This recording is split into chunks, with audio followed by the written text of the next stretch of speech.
एक गरीब और गौतम बुद्ध की कहानी।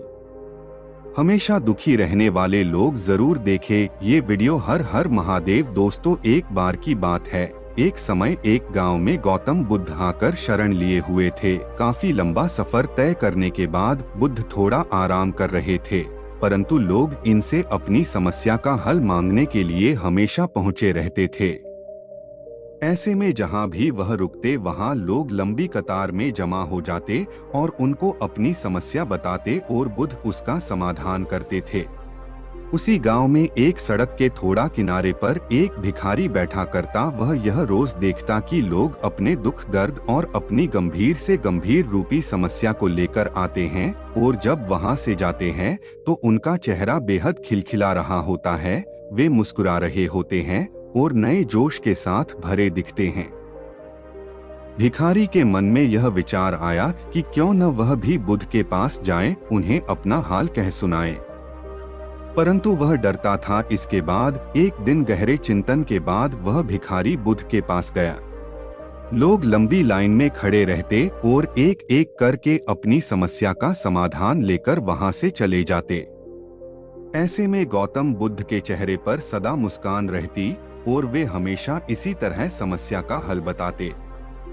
भिखारी भी जब उनके पास पहुंचा तो उन्हें प्रणाम करता हुआ बोला, हे भगवान, इस जगह पर सारे लोग खुश व समृद्ध हैं, पर मैंने तो ऐसा कुछ नहीं करा जिससे मेरे को जीवन का दुख झेलना पड़ रहा है।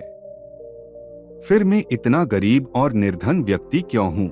इस पर बुद्ध बोले, तुम गरीब और निर्धन इसलिए हो क्योंकि तुमने आज तक सिर्फ मांगा है, किसी को कुछ दिया नहीं है। तो वहां खड़े लोग सब हैरान रह गए और सबके मन में यह सवाल उठने लगा कि यह गरीब किसी को क्या दे सकता है।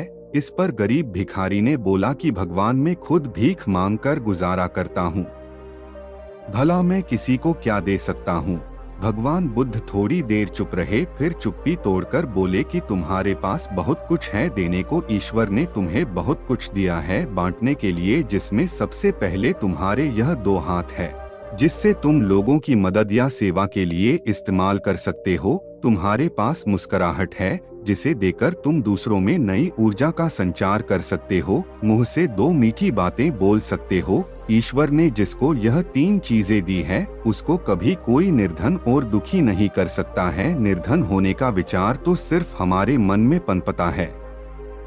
यह एक सिर्फ भ्रम है जिससे तुम्हें उभरना चाहिए और अपनी जिंदगी की नई शुरुआत करनी चाहिए।